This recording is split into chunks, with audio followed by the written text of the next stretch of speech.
Good morning. Today's sunrise story is the prologue called Coyote and Raven. In the days before, the village had been a place of bustle and warmth. Babies were born and taken care of by mothers and fathers, sisters and brothers, aunties, uncles, grandparents, and cousins. It was understood that the only thing needed to keep the people alive were to be taken from the earth: water to drink, salmon to catch, deer, elk, and buffalo to eat. All was to be valued. Nothing and no one was to be disrespected. The teachings of the previous 7 generations were learned and honored in ceremony and in daily life. The obligation to live a good life today and to ensure the health of the next 7 generations was understood. Coyote and Raven, trickster and storyteller, often came to watch over the village. For hundreds of generations, babies were born and grew up strong. People married, grew old, and died. There were years of plenty and years of lean. But through it all, the old ways of respect, ceremony, and a striving for balance in the world guided the people. Generation after generation, Coyote and Raven watched the people live their lives, their struggles and successes, joys and tears. Gradually, though, the village began to change. The people started living in strange-looking square homes. The streams and rivers turned brown, and the salmon and other fish were far fewer. The people's children, instead of being left to live in the village, disappeared, sometimes to return when grown, sometimes never to return.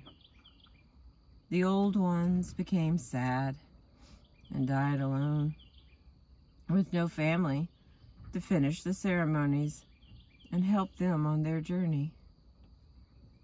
Coyote and Raven watched these changes with concerns and sadness. They could not understand why the people were allowing such things to happen. One day, Coyote noticed that many of the people remaining in the village were spending much of their time in a small, dark, brown building. When they left this building, they often smelled bad, staggered, and sometimes stumbled to the ground and slept before reaching their homes. Coyote and Raven began to notice small, colorful metal and glass containers lying about the village. These containers smelled the same as the people when they left the small brown building. After a few years, Coyote and Raven realized that many of the new babies in the village were born small, and some did not live long enough to walk. Others grew up, but did not seem to learn, nor could they do the things needed to stay in balance. Many people were dying, with much of the death occurring in the small brown building, or from what the people carried out of the building. Coyote and Raven became more and more alarmed at the changes in the village. Coyote told Raven that he believed that there must be bad water in the brown building. He said that the empty metal and glass containers must have once held the bad water that was poisoning the people and changing the ability of their children to grow and be healthy. Raven had come to the same conclusion. He told Coyote that he had decided to go to the city and find the place where the humans learned, to see if he could discover if the bad water was the source of the problem. He told Coyote that when he could find what was wrong, he would come back. He would tell Coyote what he had seen so that they could tell news stories to help the people understand what had happened and what could be done to heal the village. Coyote thanked Raven for his decision and courage to go into the city among the humans and the noise, away from the rivers, trees, and the village. Coyote wished him a good journey. As Raven flew away, Coyote wondered if he would ever see him again. Many seasons passed, warm ones and cold ones. Coyote watched over his village and sang his song, hoping the people would listen and not go into the small brown building or drink from their glass and metal containers. Many more babies were born who had problems walking, talking, and learning. More mothers and fathers died younger than they should. Still, Raven did not return. Coyote was nearly sick with fear and despair for the people. He sat on the hillside and watched the village, sending prayers to the Creator, asking for Raven's return. Then, on a cool, gray day, when it seemed there was no difference between the snow in the sky and the snow on the earth, a black speck appeared from the gray clouds. It was Raven, tired and cold, but full of news. Coyote yipped with joy to see Raven return. But as Raven told his stories from the city, Coyote's ears began to droop. It was as they had thought, Raven said. The bad water called alcohol was causing many of the changes in the village that Raven and Coyote had seen. Raven explained that he had flown far and wide until he finally came to a place where he had seen children and adults with the problems caused by women drinking alcohol when they were with child. Week after week, Raven walked on the window ledge of this place, listening and learning about what alcohol could do to unborn babies. He learned hopeful things too, things the people of the village could do to help make the lives of their children, their parents, and their own better, so that all could live together in harmony. Coyote asked Raven how they were going to help the people learn what Raven had seen. Raven reminded Coyote how for generations the old ones in the village could listen to the animals and pass the lessons on. Coyote agreed that there was still some old ones left in the village who remembered how to listen. Day after day, Coyote and Raven tried to speak to the old ones. Late one night, as they were headed back to their den and nest, Coyote and Raven saw a man and a woman leave the brown house, stagger through the snow that blanketed the village, and shiver into the biting wind. They saw that the woman was heavy with child, and every few steps she would stop and gasp in pain. It was clear that the time had come for her child to enter the world.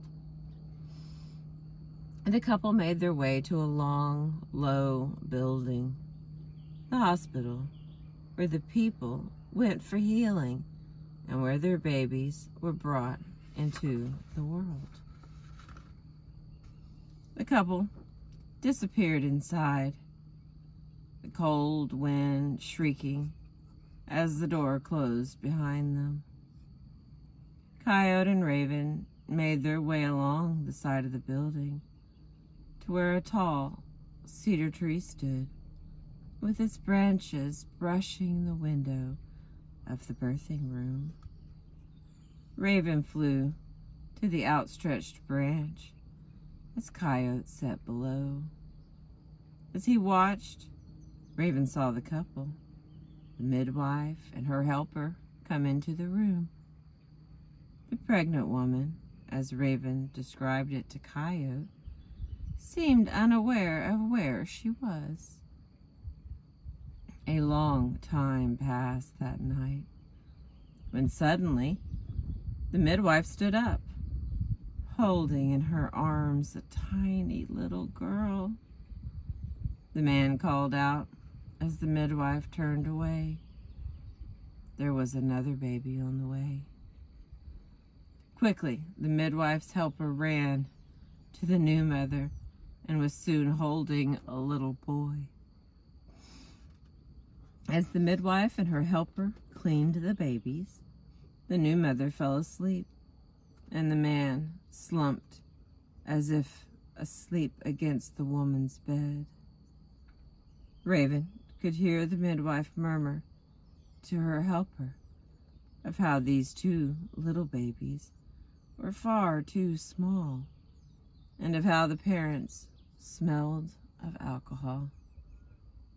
Raven passed these words to Coyote, and as the night fell and the weak, wintry sun rose, Coyote and Raven made a vow to watch over these two new ones and to find some way to help Mother Earth, to help Mother and Father raise these children in a good way.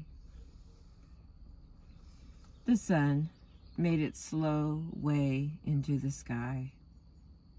Raven watched the new parents and the babies sleep. Every now and then, the midwife came in to check on them. At one point, when the midwife had gone, Raven called to the sleeping parents and children as Coyote gave a long, low howl. Then Coyote and Raven returned to their den and nest to sleep and prepare for the job Creator had bestowed on them. When Father awoke, he turned to his wife and the new little ones. He told Mother of the strange dream he had of Coyote and Raven calling to him, telling him the names of his new little ones. He told the woman of the possible problems their babies might have because of the alcohol they had consumed while she was pregnant. The man began to cry, and as he did, East Light, the baby boy, and Shining Eyes, his sister, smiled. They, too, had heard Coyote and Raven. The new babies had old souls and understood that Creator had chosen them to come to the village to show the people what needed to change, to bring balance and harmony back to the village. They smiled with the joy and hope of new life, knowing that Coyote and Raven would watch over and guide them along the path of lifelong happiness and love.